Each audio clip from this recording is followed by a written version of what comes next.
What's up, guys? I'm Tim. This is New Craft Workshop, and we are back at it again today. We've got 3 more holiday easy DIY projects that you should be able to get out in your shop and knock out in probably less than an hour. This first one, I think you're going to probably be able to knock out in like 20 minutes max, but it looks awesome. So, are you ready? Because I think I'm ready, so let's go.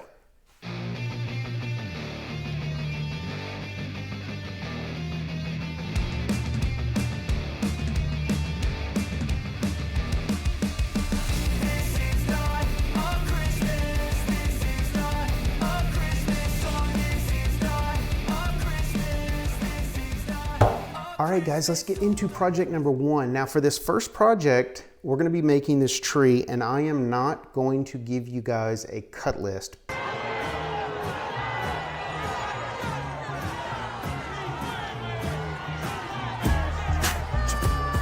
Because you'll see as we put this together, it's gonna be so much easier to make your first cut and then work your way off of that, and I'll show you what I mean. So for this material, I am using 1x4 furring strips. If you're not familiar with furring strips, they are really rough 1x4s that are usually used for furring, hence the name furring strips. But we're using them for these rustic projects. They look awesome when they're done. They take stain really well as far as giving you that rustic look. So once these are decorated, these are going to look absolutely wonderful. So the only thing I'm going to tell you is we're using 1x4 furring strips, and our first piece that we are going to cut is our long side of our triangle. There's a long side and there's a short side.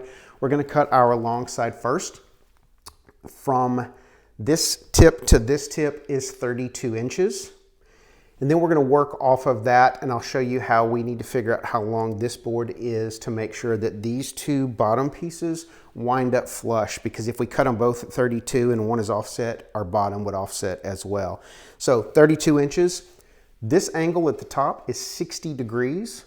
And if you remember anything about geometry in high school, the inside of a triangle is how many degrees? That's right. If you said 180, that's correct. So if this is 60, then we need 60 here and 60 here. Now, we're not cutting a 60-degree angle because we're only needing half of that. I know geometry sucks. Who would have thought you would have used it so much in your workshop? Geometry's easy, yo.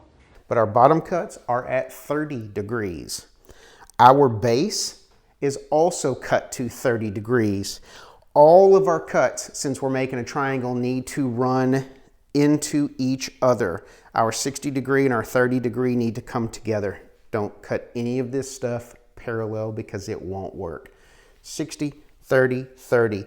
The base is another thing that we're not going to give you a cut list on, because we're going to have to measure this once your particular tree is cut. You might decide to start with something different than 32 inches on this side. You might want to go 24 and make it more for a tabletop. The only thing I'll tell you is the 2 bottom pieces I cut to 6 inches long a piece to form this base. But yeah, let's get right after cutting this thing, and this one's going to go pretty quick. Okay, so the first thing we're going to do is just get our material marked to length. Now I want each side of this particular tree to be 32 inches. So I'm going to mark out 32 and 32, which is 64.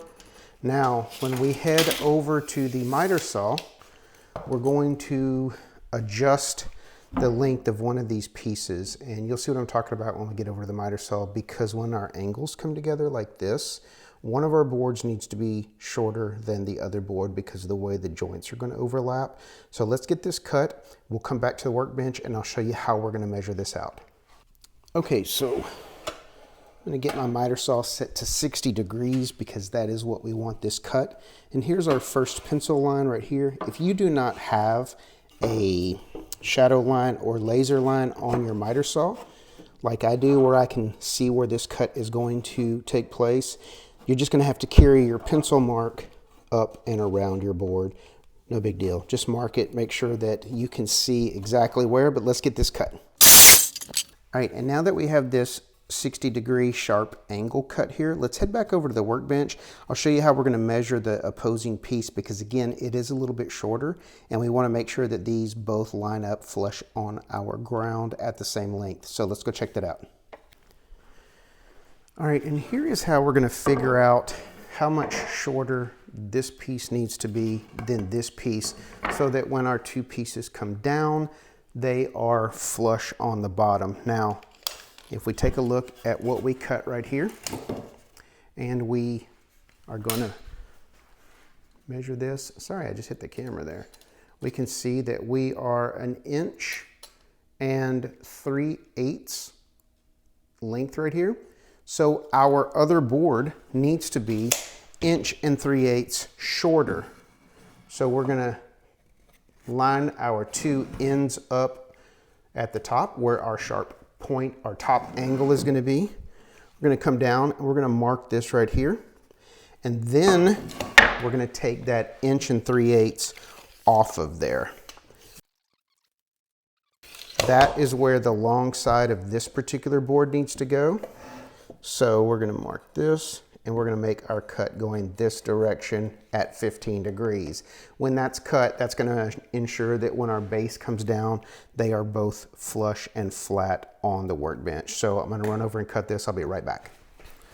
All right, and now that this piece is cut, we can line up our two long ends, and that is going to ensure that our base right here is extremely precise, flat, and we can now measure for our bottom piece. Mine is measuring out at 18 inches minus just a hair. So I'm at like 17 7/8, but make sure when you put this together that you measure your length on the bottom, because there are so many variables in things like the thickness of your wood, your angle, if it's 1 or 2 degrees off. We want to make sure that we just take our time right here to measure this length. I'm going to cut mine at 17 7/8, and we also want that same 15-degree bevel on the two ends of our base so that it's nice and clean looking. Look, if you want to do just a squared off board, 18 inches across here, feel free, because you are going to make this your own. Let's cut this last board. All right, so we have our 3 pieces ready to go. We're going to glue and tack these 3 into place. We need to make a base, and all I am going to do for my base is I'm going to take this leftover scrap piece and I'm going to cut me 2 pieces 6 inches long each from this, and we're going to run these across here in this direction on either side. That's what's going to form our base. So let me cut 2 more 6-inch pieces and we'll get this thing assembled. All right, we are back from the saw. I've showed you guys how to lay all of this stuff out. It's time for assembly. This is going to go fairly easy. Now don't forget, one of your boards is longer than the other. The longer board is going to be the board that goes on the outside of this angle, not the inside of this angle. Hopefully that makes sense. Just make sure that you're using the right board on the right side. We are going to glue this up and we're going to tack this in place with some brad nails. Now, this angle on the top, if you want or need to screw it together because your material is not lining up properly, because these furring strips are known to be not square, true, etc. That's kind of why they're so inexpensive. But if yours is not lining up and you feel the need to screw this in place, feel free. Just recognize the thickness of your total up here is extremely shallow, and you're not going to be able to drive a very long screw through here at all. Also, make sure you pre-drill.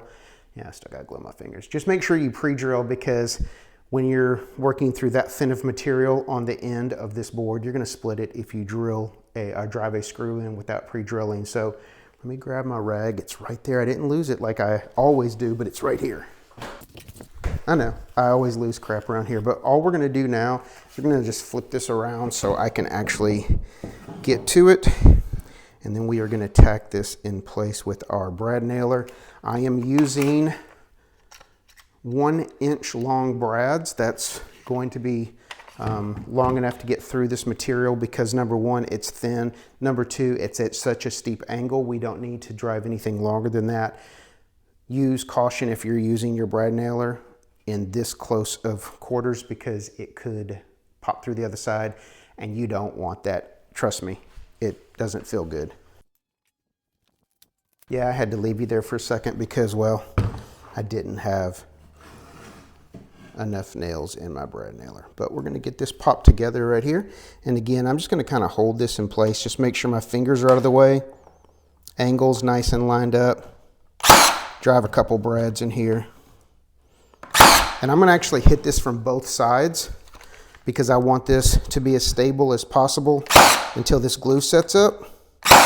So we're going to pop 4 brads in here. And this is rustic. It's going to get stained. So those brad nail holes are going to kind of disappear. Now we can take this, flip it over, and get our bottom put on.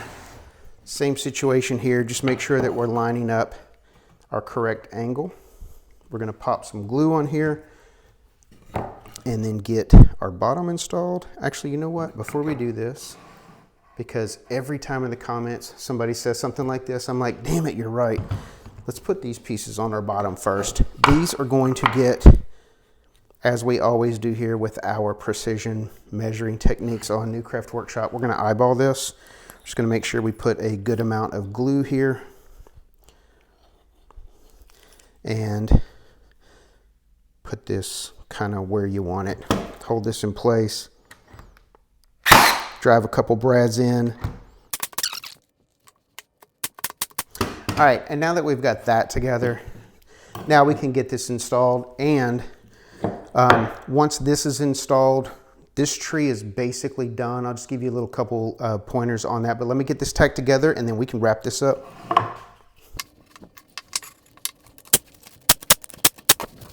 And I'm sure you can see this on camera. I just noticed this myself. There is a little bow in this. Furring strips are gonna bow. It is what it is. So we're just gonna tack it in place, and then we're going to make sure that we put enough glue on here to when this sets up, it's not going to move around, but just move it as much as you need to move it and then finish tacking this thing in place.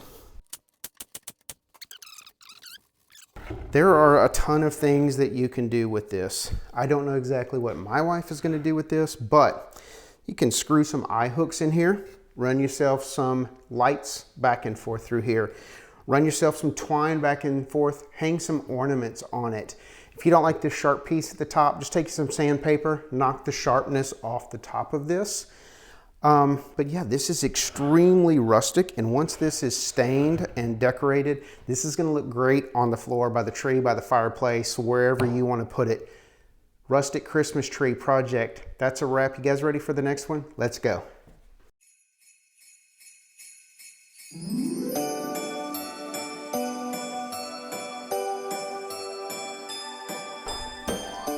All right, let's get on to project number 2. Now, project 2 is going to be this really cool little candle that you just saw. That's kind of a twist on some trees. Actually, we're making the tree as our 3rd project today, but we're going to make this candle, and it's going to be very simple cut list. And then you're going to take my basic design that I show you today, and you're going to do what you always do, which is make it your own. You're going to improve on this. You're going to make it better.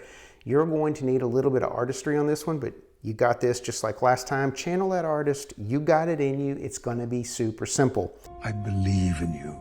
We have a 1x10. Our 1x10 is cut to 18 inches long. A 1x10 is not 10 inches wide. It is 9 1/4. Used to be 9 1/2. Now it's 9 1/4. They keep cutting this down. Pretty soon a 1x10 is going to be 1/2 inch by 8 inches, which is where we're headed. You're also going to need a 1x4. I'm not going to lie. This is not a 1x4. This is plywood, as I'm sure you can see. I'm out of 1x4s.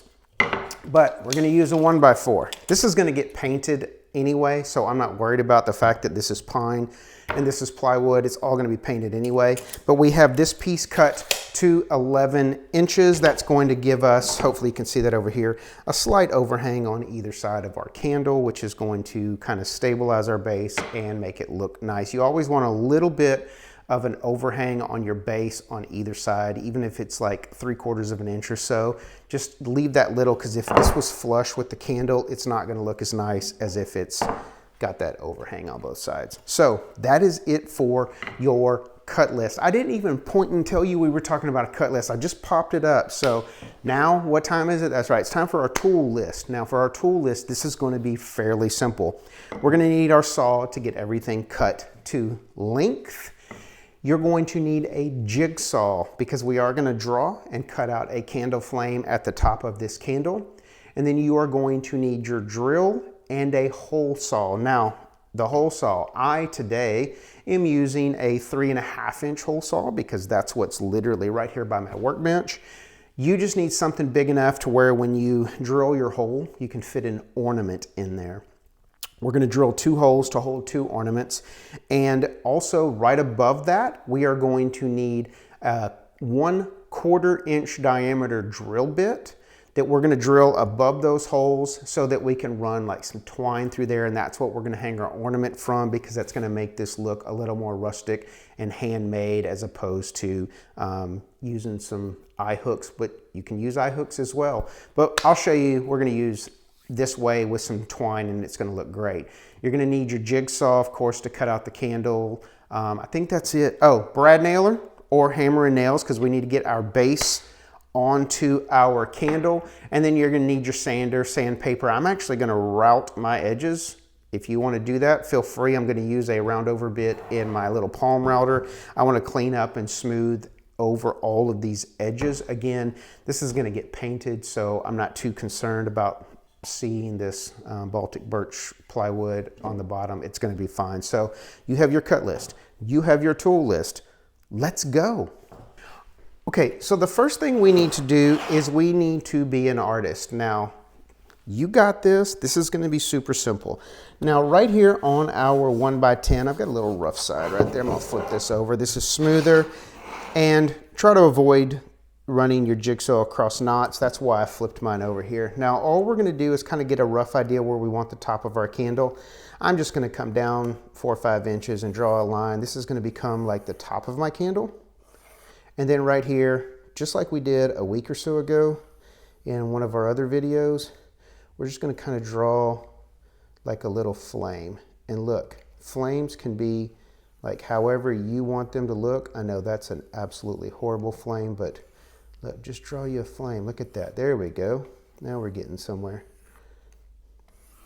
And this is what we're going to cut out with our jigsaw. Now, no, I'm not going to cut out every single one of those lines.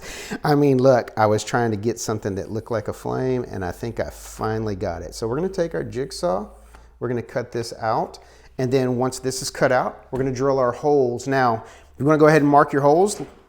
That's fine. I'm good with that. I'm using 3.5-inch hole saw, and there is no rhyme nor reason to where these go. I have seen people drill their holes to where they kind of hang out on the end right here. I'm not going to do that because of the way I'm going to hang these ornaments. I can actually bring mine in a little bit. So I'm just going to pop one right in this area and one right in this area. I know it's extremely precise. We've done a lot of measuring for our accuracy on this, but we've got our flame. We've got our place where our 2 holes are going to get drilled. It's time to cut this out. Let's get the jigsaw and get after it.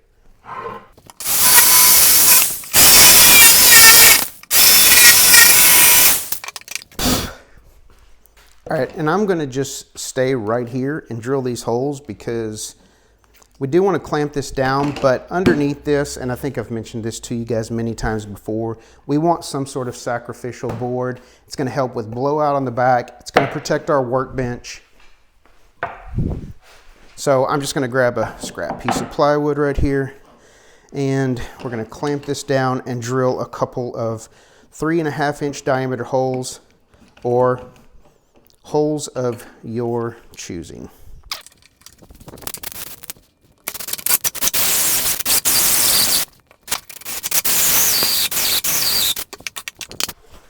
And once your pilot comes through the other side, it's always best to flip your board over because then that's going to allow you to enter from this side with your hole saw, which is going to also assist you in keeping that cut nice and clean with less blowout once your hole saw pushes through.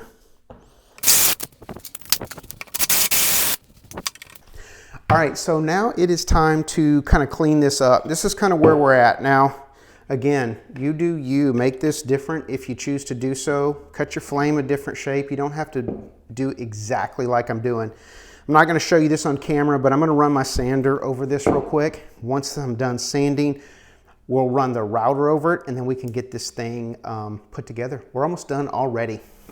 All right, I've got this sanded down enough. I basically just kind of wanted to get all of my pencil marks and everything removed. Now it's time to clean this up and make it my own. This is an optional step if you don't own a router, but I am simply using a roundover bit. I think this is a 3/8 diameter roundover. I'm just going to run that over to kind of clean up all of these edges and make them not as sharp. If you don't have a router, I'll link one down below if you're interested in purchasing something really inexpensive to kind of get started with a router. I would recommend starting with a palm router. They're less powerful, they're less likely to get away from you, they're easier to handle, and as a beginner or someone just getting into woodworking, palm router is definitely the way to go. But I'll pop a link or two down in the description for some that I recommend. But I'm going to run this over. It's going to soften these edges, and then we need to drill a couple of holes to hang our thread / twine or whatever through for our ornaments, and then we can pop the bottom on and we're done.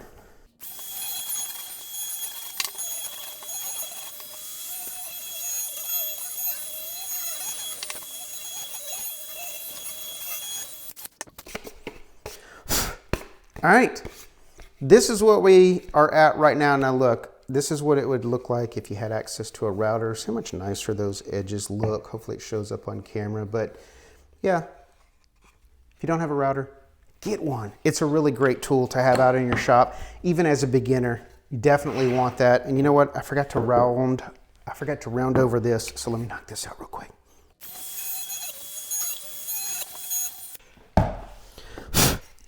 All right, so we have 2 more steps. Besides cleaning up our workbench, we need to drill 2 holes, one on the top of either of our areas where our ornaments are going to hang. I'm using, again, a 1/4 inch drill bit. I'm going to drive that in, and I am going to kind of clean up that hole a little bit with a small countersink. Once that's drilled out, we can get our bottom installed. So let's get these done real quick.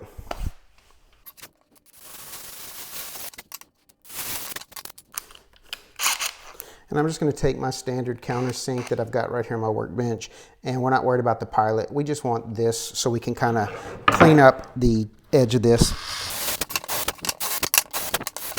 That's all we wanted to do right there, is just kind of clean up that sharp edge. It's also going to help when you go to push that twine through. Now, last step is we're going to be attaching this to our base, and we're going to be using some wood glue and some brad nails, as with everything, and I'm sure you guys know this by now. This right here is going to get put on with the best glue spreader in the world. That's why you keep a towel around. And then also, as you guys know, we're just going to take this and we're going to tack it in place, but we're going to just eyeball this.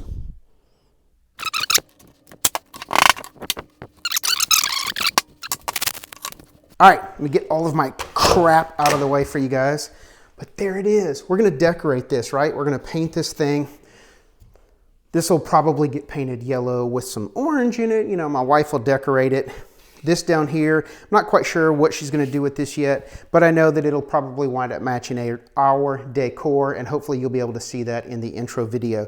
We're going to run a little bit of twine through here, hang a couple small ornaments in here, and you have a really cool piece of decor for your tabletop, countertop, mantle, whatever. Project 2 in the books. Let's get on to our final project of this video.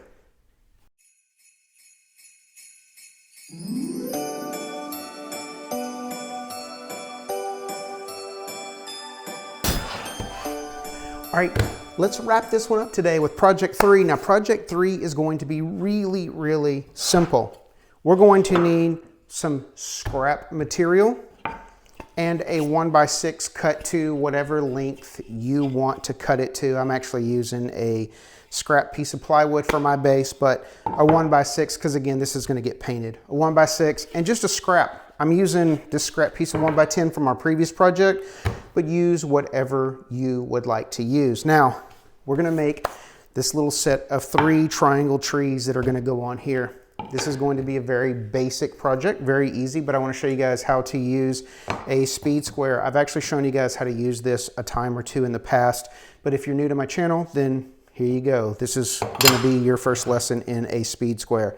So let's get this over here so hopefully you can see. Now, on a speed square, we have what is called our pivot point. And as you notice, this rotates. And on this side, we've got all of these angles. We're going to rotate ours to the 20-degree mark.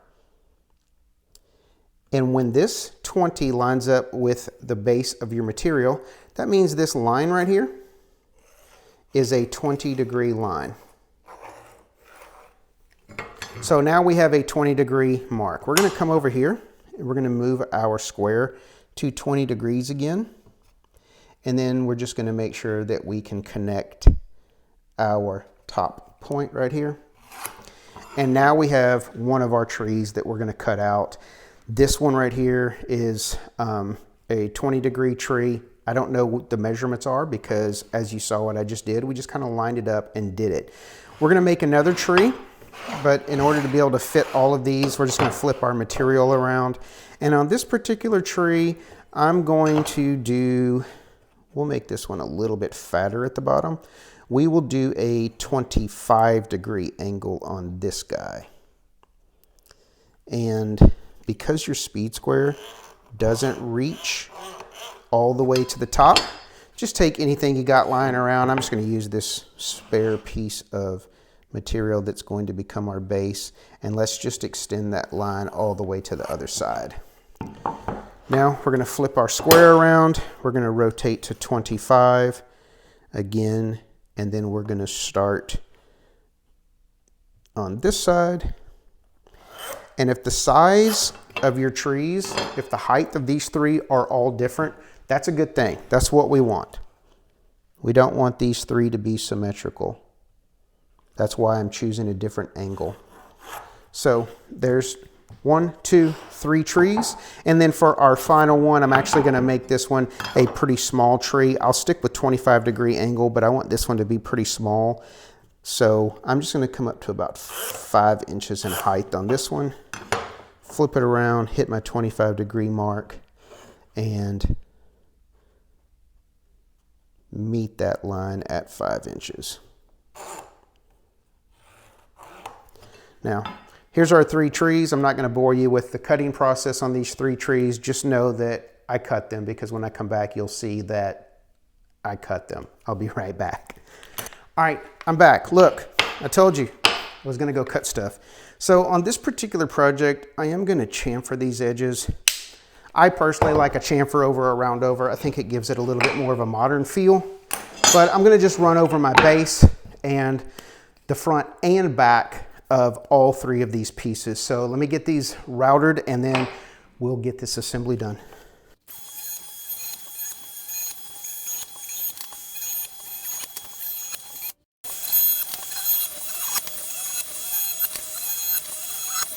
Super easy project. Now check it out. If you have the ability to chamfer your edges, this is what you're going to get. And I think, again, I think this just dresses this up, elevates it just the slightest bit. This, though, is an option. You don't have to do that.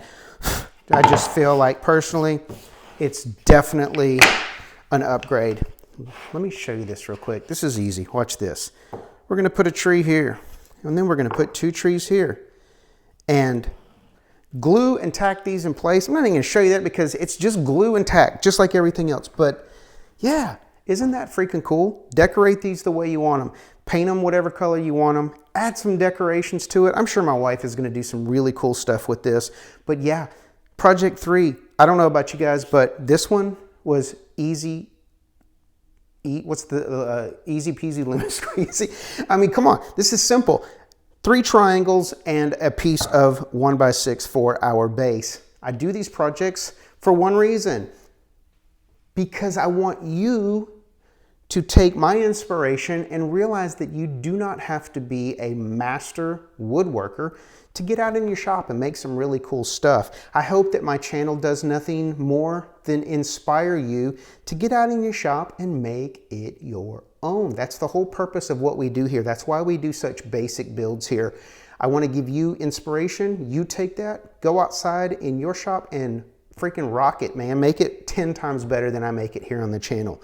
Speaking of my channel, real quick before we wrap this one up today, beginners video will be coming up this weekend. We try to do a beginners style DIY project every weekend, and then we throw these in during the week. If you haven't already, right here, take 2 seconds, subscribe, give us a thumbs up, like the video. Most importantly, leave us a comment. If you are watching on an iPhone, iPad, or any mobile device, right below the video, there's a little line of icons that say like share, thumbs up, thumbs down. If you scroll over, you'll see one called hype. You get 3 hypes a week for the videos you watch. I would truly appreciate each and every one of you guys watching me on a mobile device to hype the video. It basically tells the algorithm, not only did you take the time to leave us a comment, you thought it was worth YouTube sharing this video with other people, so the algorithm pumps us out some more, helps us get our content out to more and more people that are like us doing some simple projects out in their shop. So that's all I've got for you this week. Wait, if you made it this far, lucky you. During the course of the video, you saw the random letters. Guess what? They unscramble to form a word. That word has something to do with the holiday season, and all I need you to do is make sure you comment down below and attach the word that you unscrambled and did. I will give 5 lucky winners a base camp dust mask. Now, if you don't know what base camp dust masks are, they are extremely breathable, extremely comfortable neoprene dust mask with replaceable filters. The neoprene, when you pull the filter out, the neoprene can go in the laundry to wash, so it's made for a lifetime of use. The filters are replaceable, they're fairly inexpensive, and they filter out 99.6% of all particulates out in your shop. I wear mine a lot more now that I've got a base camp because it's comfortable, it fits, whatever. 5 people right here. We'll get one of these if you just comment down below with the correct answer. So you made it this far, you waited till the end, you're gonna get a lucky gift, possibly 5 of you will. So that's all I got for you on this one. 3 cool little holiday projects. I'll see you guys this weekend on the beginners video. As always, I appreciate you spending a few minutes of your day with me here at New Craft Workshop, and we will catch you on YouTube.